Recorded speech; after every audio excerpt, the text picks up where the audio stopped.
Acharya my concern is about relationships we share with our near ones. I find so many limitations in every relationship which I make. What to do in such situations where my parents do not understand me?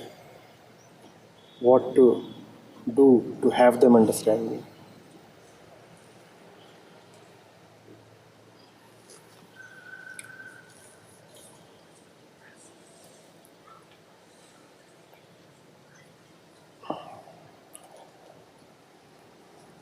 First of all, you have to stop thinking of yourself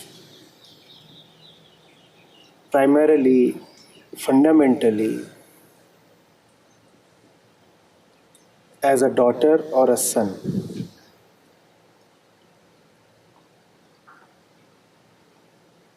Being a daughter, being a son, being a born one, these are the facts of this body. They are not to be ignored. At the same time, they are not your primary identity. One must be very cautious. Discretion has to be applied. There is no doubt that this you call as yourself was born on a particular date to a particular woman, and your body contains what you initially received from a man and a woman.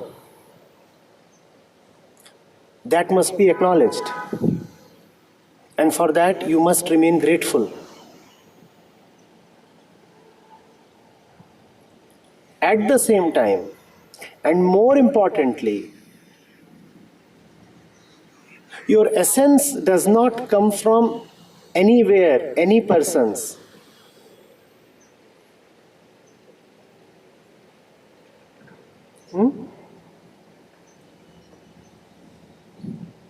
The more you think of yourself as a born body,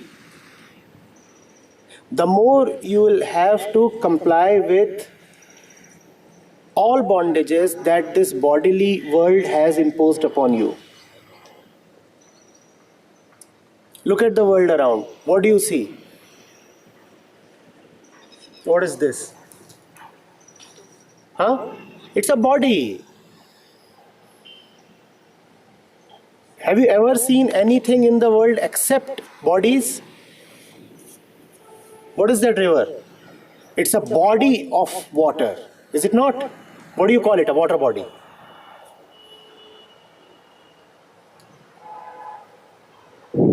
The tree is a body. This receiver is a body.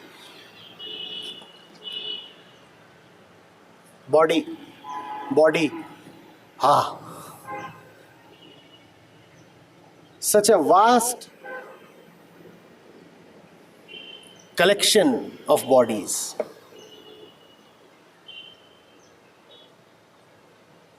If you too are a body, then you fully belong to the bodily. That is all right, except for one minor glitch. What is that?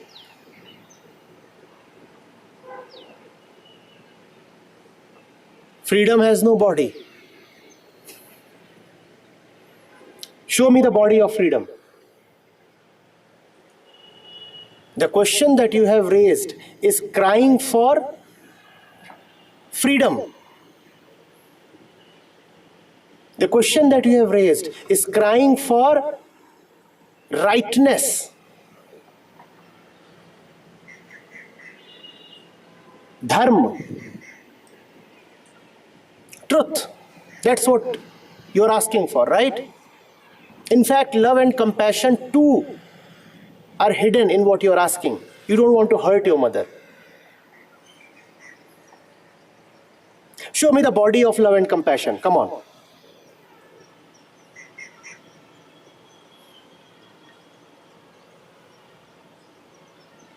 Go search the entire world and bring me the body of love.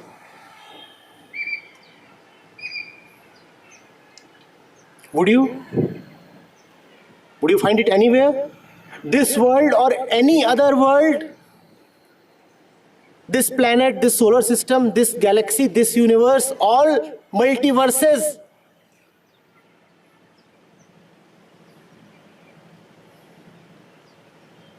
Where is the body of love? But if you are a body, born to bodies, then you belong only to the world of... Speak, please. Bodies. And in this world of bodies, you will find everything except these few little unimportant things like who bothers for that? Love, care, compassion, they are not bodily really. That's the price that you pay for belonging solely and primarily to the world. You will get everything that is bodily. Huge mansions, sophisticated computers, most expensive cars and jewelry and gadgets. They all have body. In fact, it is not even proper to say they all have bodies. They are names of particularly designed bodies.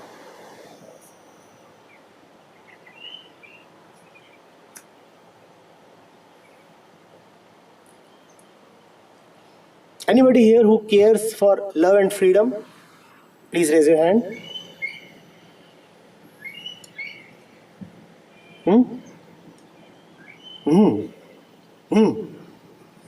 Nice and upright.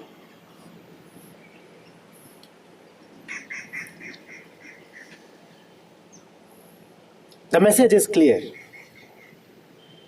Take yourself to be a body and forget everything about that which is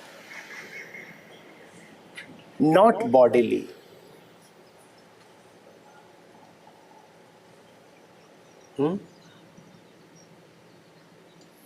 Forget everything that a book of physics cannot cover. Everything that is bodily will always be contained in a book of physics or biology. All right, or geography. Geography is the study of Huge bodies. Huge bodies. bodies. Biology is a study of bodies. And physics too is a study of Bodies. and mathematics enables that study. Because if it is bodily, then it can be enumerated. Whatever is bodily can be expressed in numbers. So you need numbers. You need a strong hold over numbers in order to analyze bodies, measure bodies, map bodies. No mathematics, no mapping, no analysis, no progress. Have you ever found love in a book of geography or biology or history or mathematics? Never found it there, right?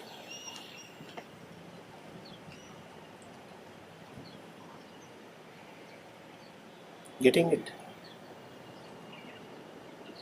If you really want to love your mother, you must forget that you are a daughter. If you are a daughter, then you are bodily. And if you are bodily, then you cannot love. Too bad. If you are a daughter, then you are bodily. You were born as a female from some other woman. That's the meaning of daughter, right? But no body can ever love. If bodies could love, then you would have had a chapter called love in a book of biology or physics. Do you ever find that chapter, love? Yes, in the book of biology you can find a chapter titled attraction. There they would talk of bodily juices, hormones, secretion from glands. Those secretions cause attractions. They would talk of pleasure and they would name chemicals and bodies like dopamine. They give you a sensation of pleasure. But love, they dare touch not. Because love, who knows what it is? Only bodies can be known. All knowledge is about that which is bodily. That which is not bodily is not in the province of knowledge.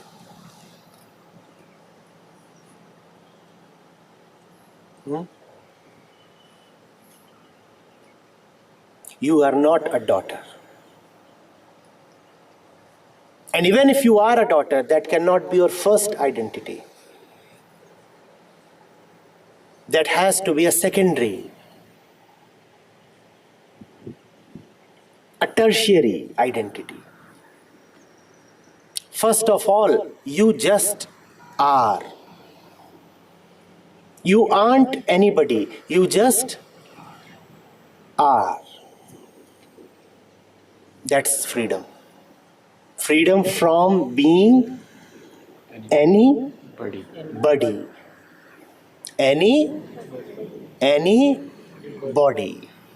Not just anybody. Freedom from being anybody and anybody. That's freedom. I just am. I am not somebody. I am not somebody. You aren't somebody. You aren't somebody.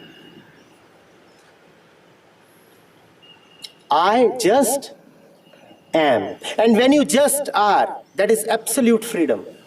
Now you don't have to do the right. Only the right gets done. Because the right is the movement of existence. It is Tao. It is Rit. Existence knows the right way of moving. And that right way does not come from thought or planning or calculation. It does not come as an answer to some question. For that right way, you require no guru to tell you the path. Gurus are required only to help you get rid of the false ways. Once you are free from the false ways, the guru disappears, not needed anymore. The right way is its own dictator, its own director, the director and the direction both.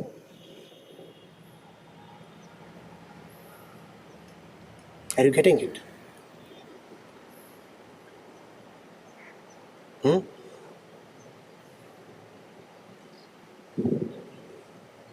You won't then ask, what is the right way? You are the right way. When you are free, then you are the right way. You don't know the right way. Please appreciate the difference. You then don't know the right way. Then you are the right way. Be with me. Then you Are the right way. are the right way.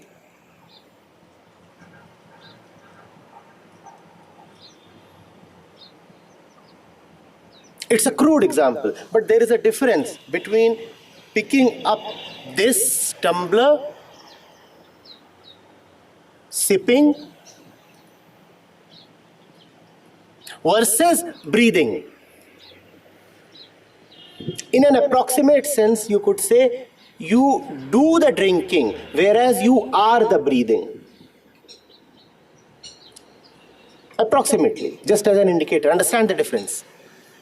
You do the drinking in the sense that you decide the occasion, the time, the moment when you would extend your hand to pick this up. Whereas breathing, Automatic. not only automatic, uninterrupted. unthought of. I may speak to you, I may not speak to you. The breath is continuous. I might be awake, I might be asleep. The breath is Continuous. the breath just is, irrespective of whether your bodily apparatus is engaged in this or that. The body goes to the east, the breath is. The body goes to the west, the breath is. But I said it's a crude example because a day comes when the breath too disappears. That which we are talking of and yet cannot talk of is that which never disappears. That you just are. But you take yourself to just a body, right? So you say, I am eating. I am eating is an activity of the lower rung. First of all, you just are. Eating will come and go. You will remain. And when I say you will remain, I don't mean the body, because the body too keeps changing. Continuously the body is changing, just like your actions. In fact, no action happens without change in the body. You are eating not, the body has changed. You are in anger, you are silent, the body has changed. Can you be in anger without a corresponding change in the body?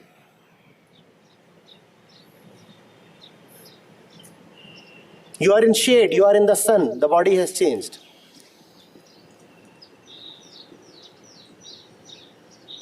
So the body has no right to say, I just am. The body is always dependent on something. The body is so related to the world that the body can never freely say, I am. The body will always have to say, I am related to the shade. I am related to the food. I am related to the mood. So we are not talking of the body when we are saying that you just are.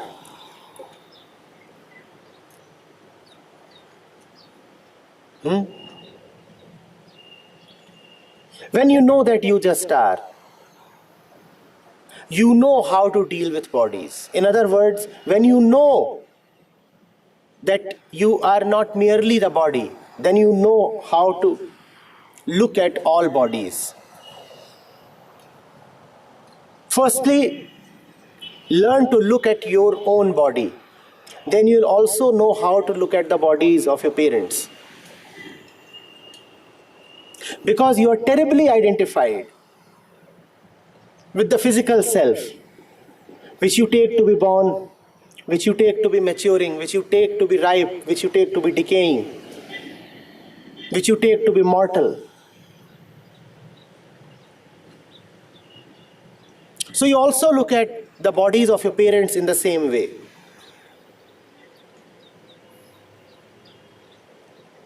Because you have unnecessarily burdened yourself with being a daughter, therefore you also enslave the man and the woman with being your parents. The daughter complains that the parents are overbearing. But that they are overbearing comes later on. First of all, you have saddled them with parenthood, have you not? The day you were born, you imposed another identity on one woman. What was that identity? She is my mother. Look at the injustice that you are doing. When you free yourself of being bodily, when you free yourself of your daughterhood, then you also free the other one of her motherhood. Freedom works both ways. You want freedom, but within the domain of daughterhood. That is no freedom. It's not possible.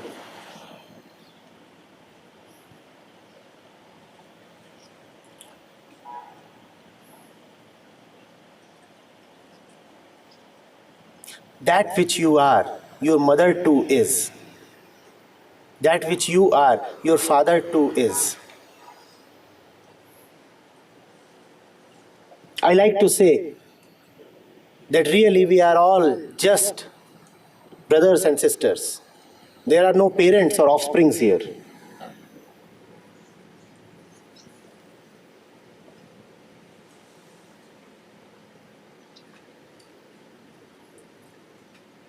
Getting it?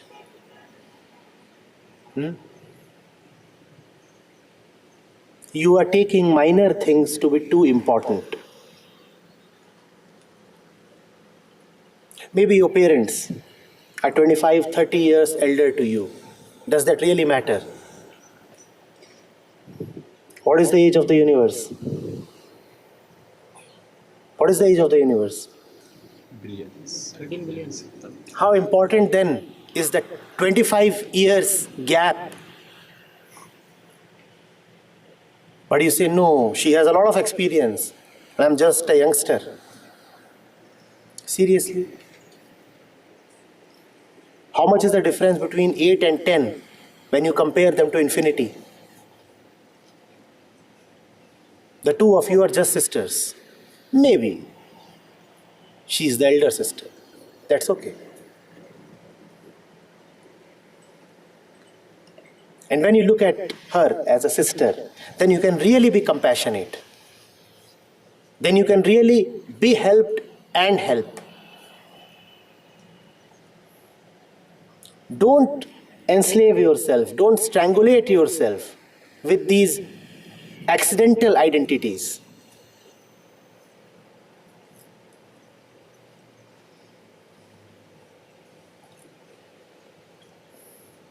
I just received a photo this morning. 4 little rabbits in ashram, newborns, have died. Oh, very soon. And parallelly, I got the news that another rabbit is pregnant. It happens. Why are you taking these things so seriously?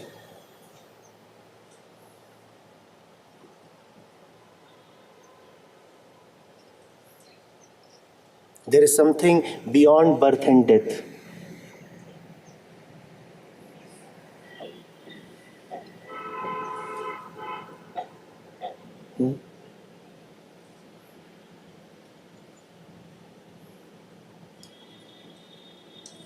And if there is nothing beyond birth and death, then please forget. Freedom, love, compassion, care, truth. Forget them. And if there is nothing beyond birth and death, then show me how freedom is born. If everything is a born self, then show me the birth of freedom, show me the birth of love. And love that takes birth, love that is born just like bodies, will meet the fate of the bodies. Bodies that are born also eventually decompose and love that is born will, like other bodies, die. And how would that be? How would that be? To watch the death of love. Please, how does it feel? Even when the so-called superficial love dies, how does it feel? Painful.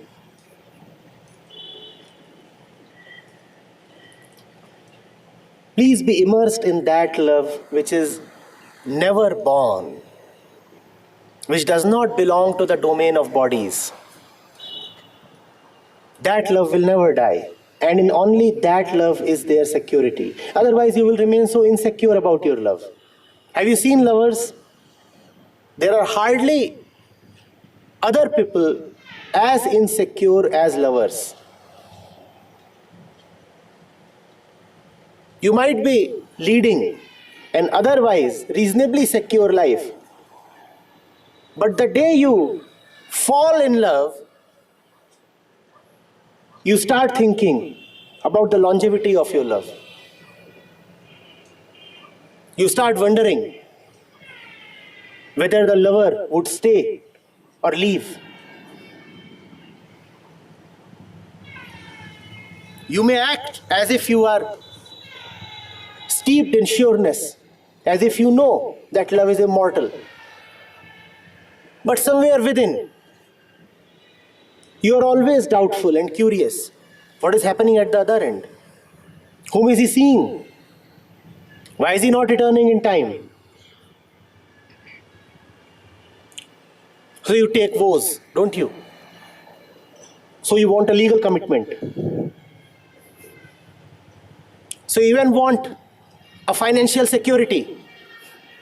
Keep this much money with me. It is because our love is like our body. It takes birth, it grows, it becomes old, and then it dies. Our love is a punishment for our bodily selves.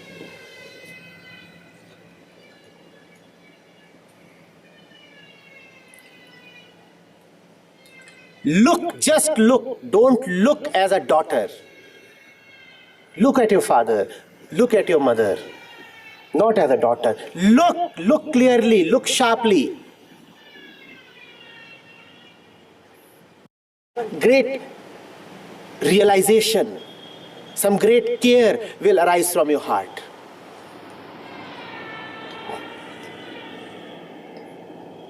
It will arise from freedom, and it will help you set them free. Look at your age. Probably at the same age, your mother gave birth to you.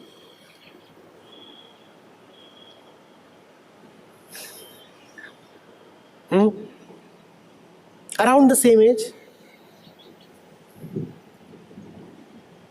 But that's the thing about the body. It is designed to live in illusion. The mother thinks that at the age of 25 or 30, she is fit enough to become a mother. But when the daughter is 25, then the daughter is not capable of looking after herself. Does the body ever live in facts, let alone the truth?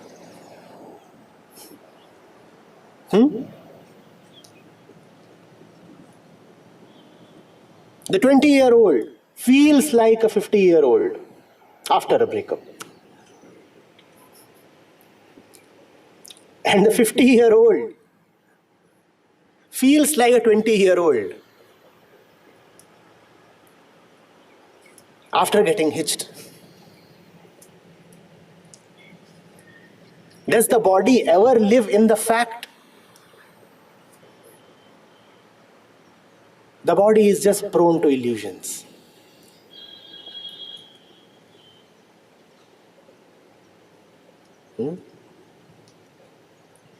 It follows cycles.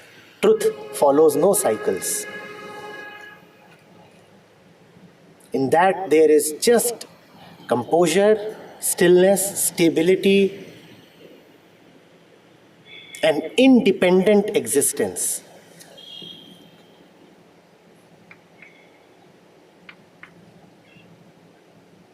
Being without botheration. Doing without purpose.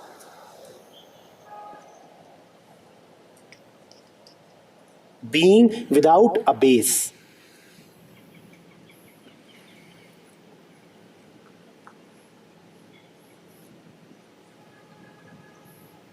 People ask me, how do I deal with parents? How do I deal with my wife? All problems are arising because you are a husband. Did you have problems with your wife before you were a husband? Before you were a husband, did you have problems with your wife? So the solution is obvious. Don't be a husband. As long as you are a husband, wife-related problems will nag you. As long as you are a wife, husband-related problems will nag you. And why do you entertain those problems? In hope of pleasure. This silly hope of pleasure makes us bear so much, does it not? Those 2 moments of pleasure somewhere in the future. They make you tolerate every bit of hell that comes your way. And you call that as hope.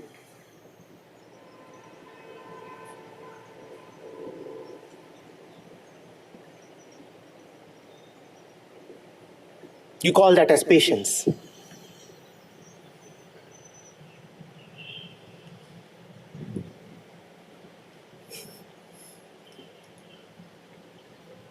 If there is one hope, it is the hope of liberation. That is the only justified hope. And ultimately, even that hope has to be given up.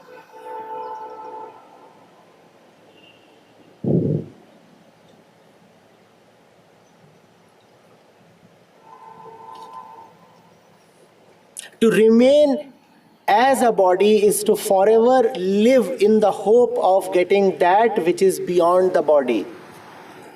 That hope never materializes. Do you see this? When you live as a body, you are forever living in hope. What do you live for? Come on, tell me.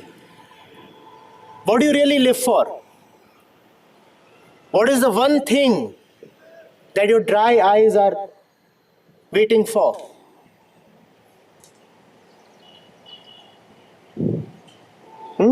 Total love, total freedom, a total dissolution of all worries, the highest attainment. That's what you're living for, right? You look at the impossibility contained in this hope.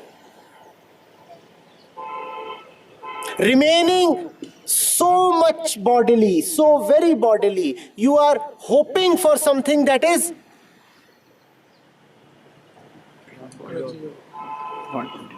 not bodily.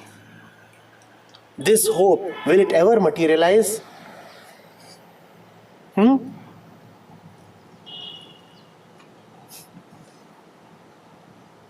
So if you must hope for something, hope for liberation from all your hopes. As a body, if you feel that you are compelled to hope, hope for disidentification from the body. Such hope is called prayer.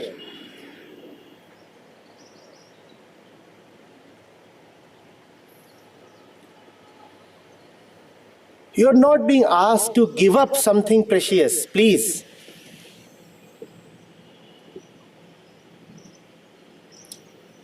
I'm just pointing towards that which you anyway want. I'm not giving you a new desire. I'm not exciting and attracting you towards some dreamland or wonderland or some other world. I'm just drawing your attention towards that which you are anyway craving for, crazy for. And I'm telling you that remaining what you are, remaining what you have made yourselves to be, you will never get what you really want. It's a simple suggestion.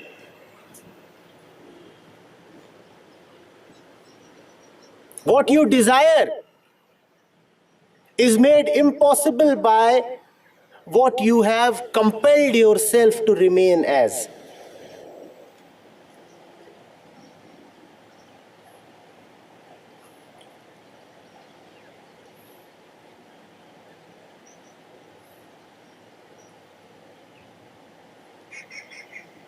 You want good for your parents.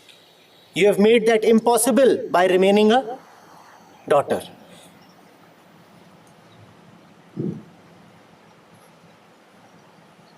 You want love. You make that impossible by remaining a wife.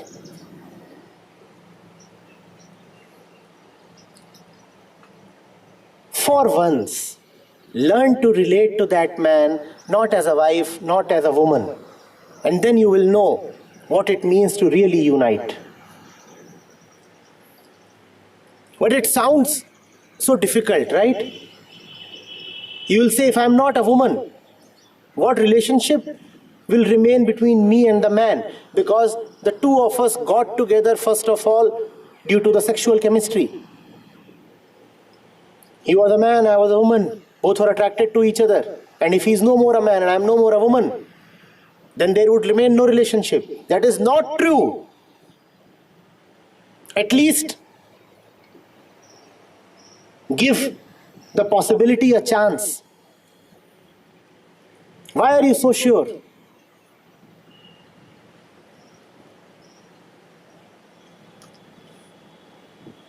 Your confidence is totally misplaced.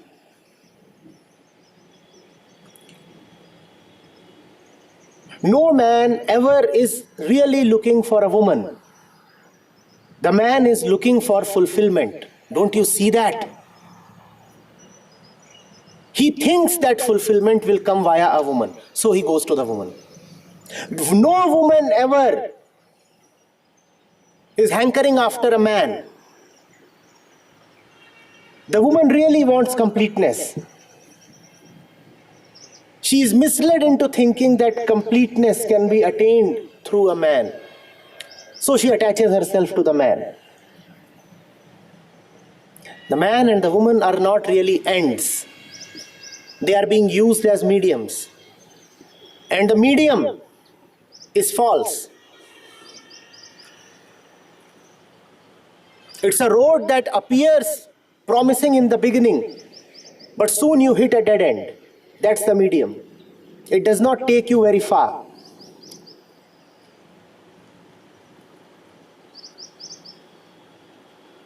The man gives you a bit of satisfaction and then daily quibbles, nagging troubles. The henpecked man.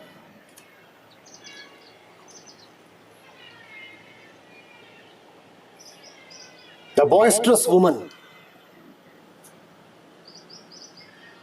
Have you ever wondered why men love to deal in jokes on women? There are just a few jokes on husbands, but there are an infinite number of jokes on wives. No, it is not misogyny.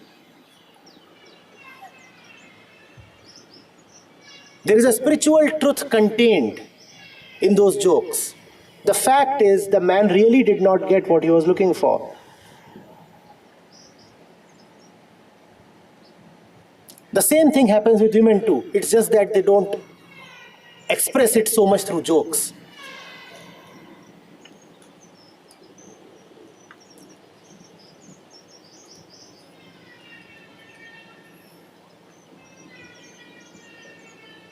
No father is ever satisfied with his son. No woman is ever satisfied with her husband. And we all are crazy for satisfaction. Are we not?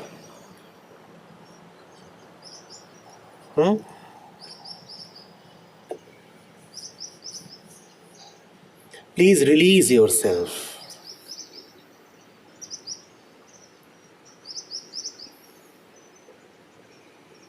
This jail, this confinement is self-made and unnecessary. Please be released.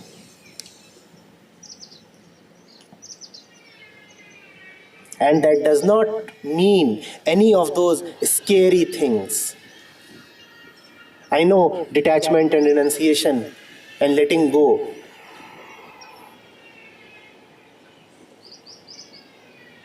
are very terrible and scary words for you. That's why I don't use them often. I'm talking of common sense.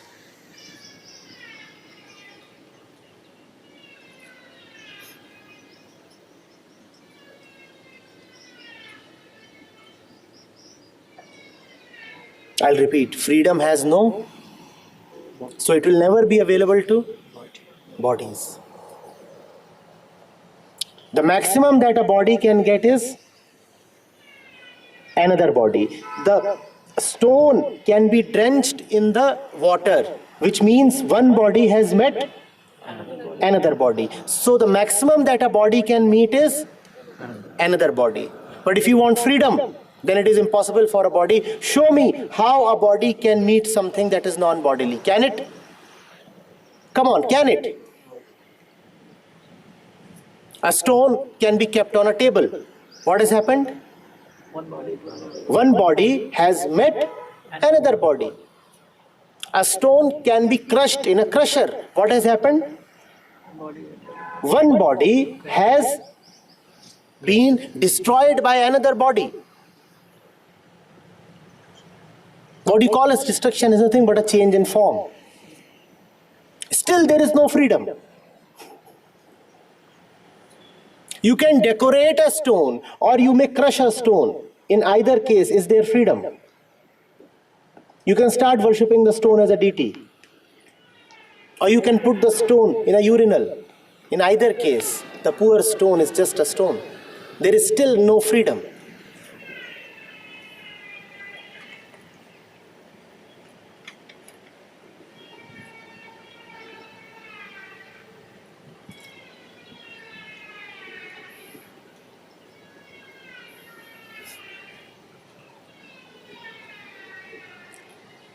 You just are. You just are. Unrelated, independent, baseless, useless, purposeless, birthless, deathless.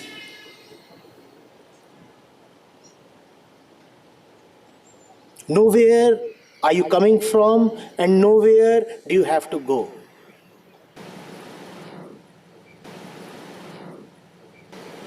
You just are. You aren't even here.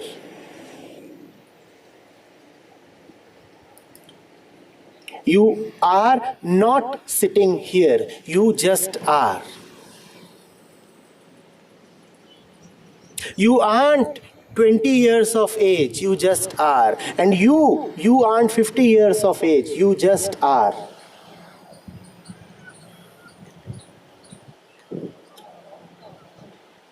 If you're too fond of telling your age, tell that your age is 32 trillion years. That's how old you are.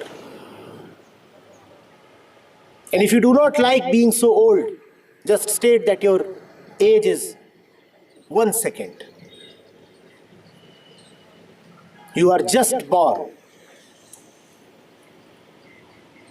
Either your age is 32 trillion years or half a second. Nothing in between befits you.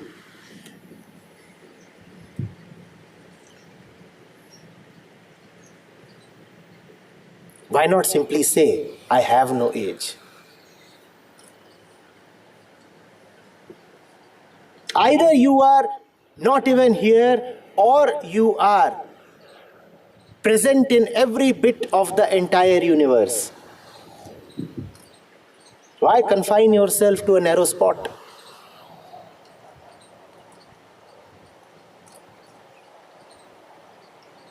And if you don't listen to what I'm saying, then remember that for a stone there is no love. Reject my words and reject love.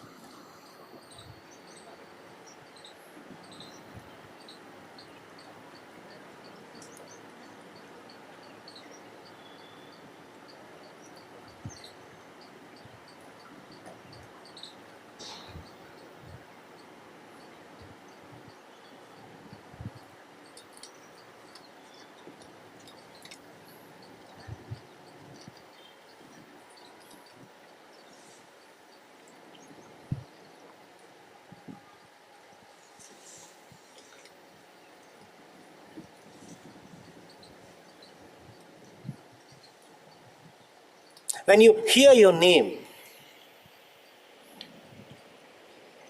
do respond. But before you respond, you must feel as if you are stranger to this name. When somebody calls you Martin or Jasdeep or Anuj or Himanshu, the reaction must not be automatic. You must not immediately feel as if you are being called. When you read your name written on a paper, you must suddenly wonder, whose name is this? What relationship do I have with this name? You must be a stranger to your name. You must be a stranger to your photograph. When you look at your own face on the computer screen or in the mirror, you must immediately wonder, whose face is this? Me? Not quite.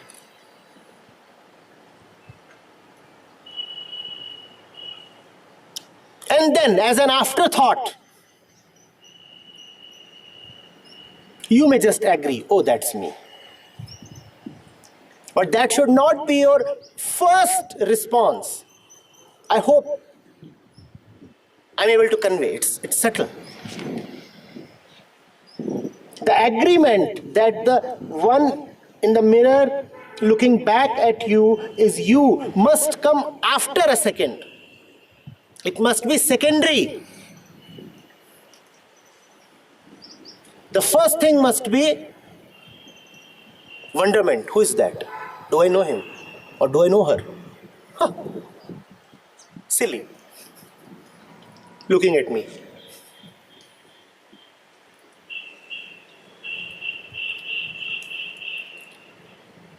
Are you getting it?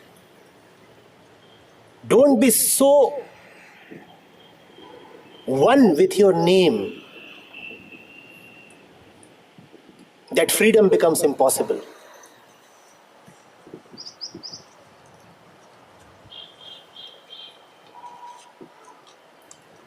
There must be proximity, not oneness with the body or the name or the world. Remain around, not in. Where are you? Well, around here.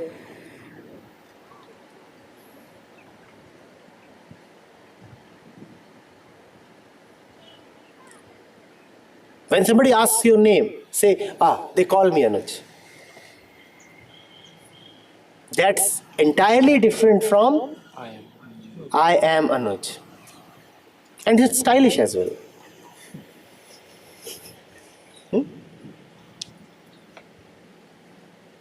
There is a bit of oomph in this. They call me Anuj.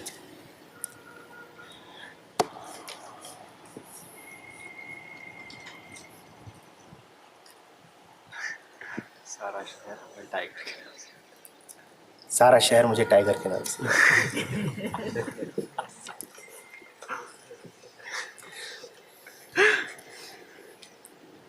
Stylish.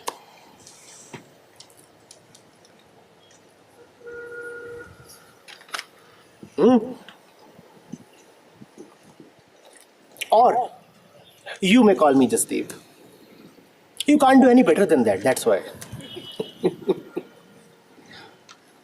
What's your name? You may call me Jasdeep. Never say I am Amit or Hiba or whatever.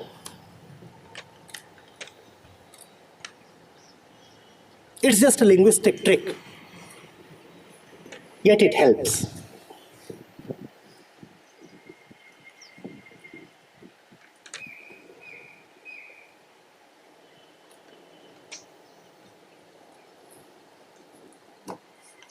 So then how should I introduce myself? They call me Martin.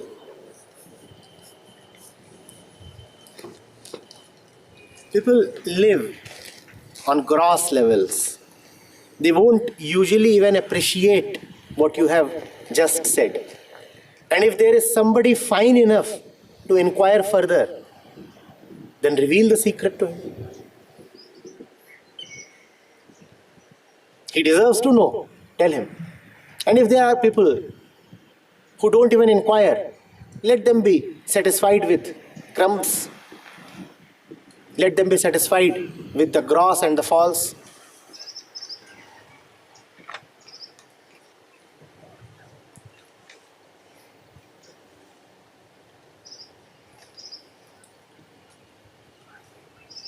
And if you don't do that, remember, for the stone there is no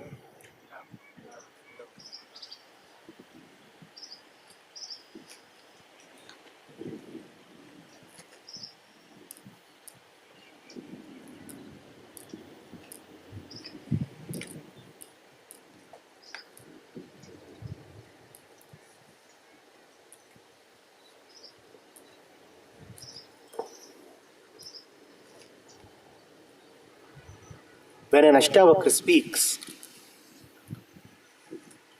a king far advanced in numbers listens. First of all, he must be 30 years elder in age to Ashtavakra. Legend has it that Ashtavakra was just a teenager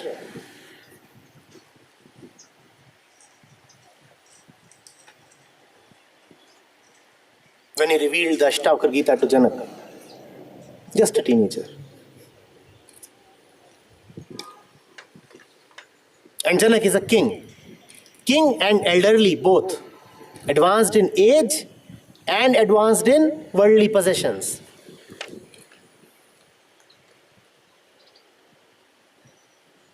Of course, if Ashtavakra was thinking of himself as a body, he couldn't have spoken.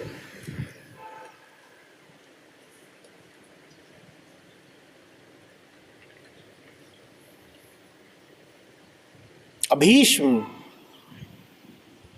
is elder than a grandfather. He is a Pitama. And he begs Krishna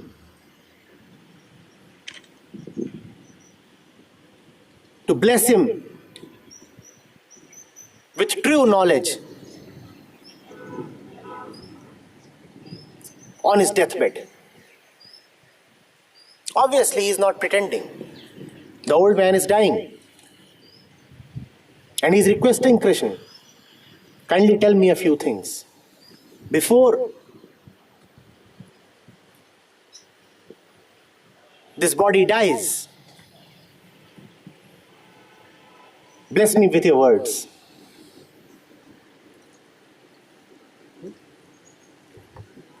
And Krishna was decades junior to him, not 1 year or 5 years. Only in body. Krishna has no age. You too have no age. The essence of Krishna is your essence. The essence of Ashtavakra is your essence. Why are you afraid then to be in the truth and to speak the truth?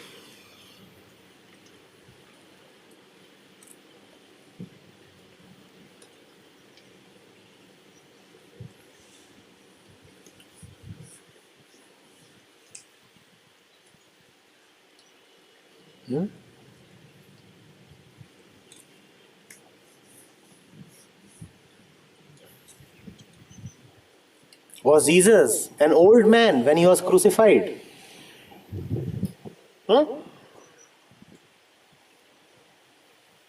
Early 30s, that's all. Young man.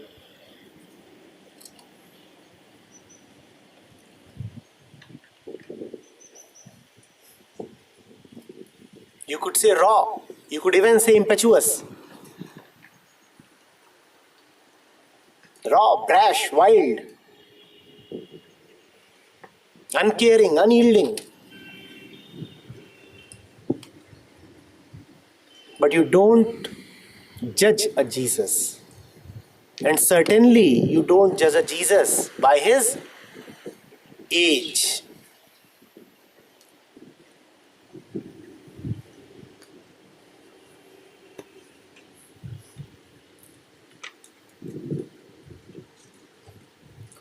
That which you are is its own judge. Therefore, it cannot be judged. Therefore, you must not worry and wonder whether you are saying the right things.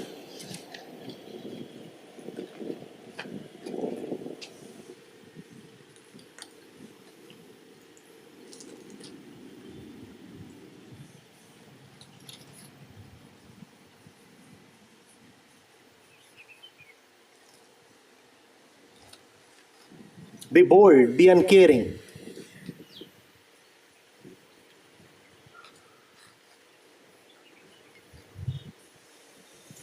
This body that you care for so much is anyway going to turn into this.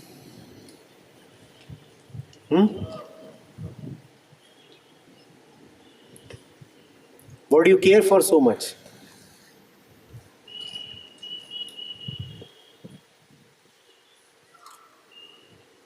Bones.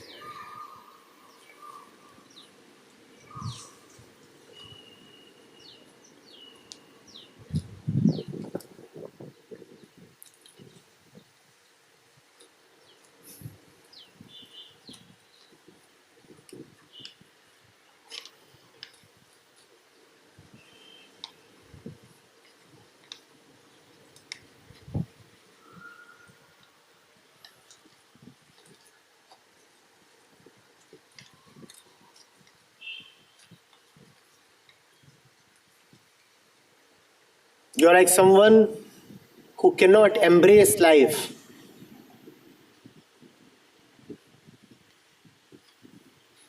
because she is holding water in both her palms.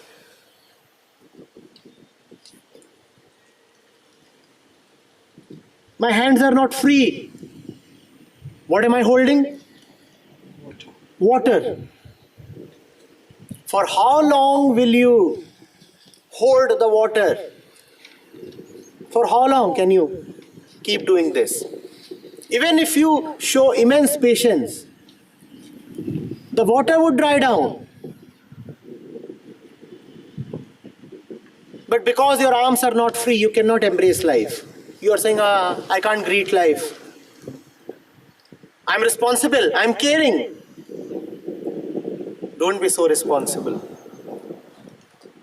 This that you are occupied with is not going to last.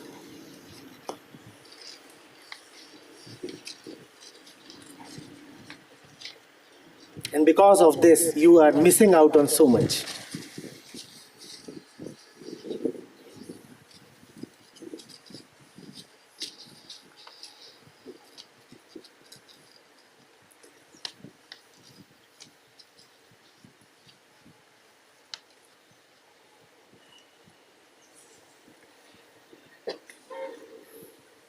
Get yourself clicked this way and make it your DP.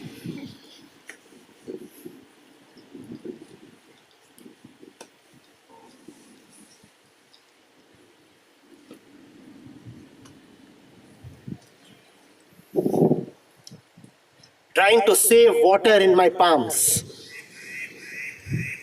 and hoping for immortality.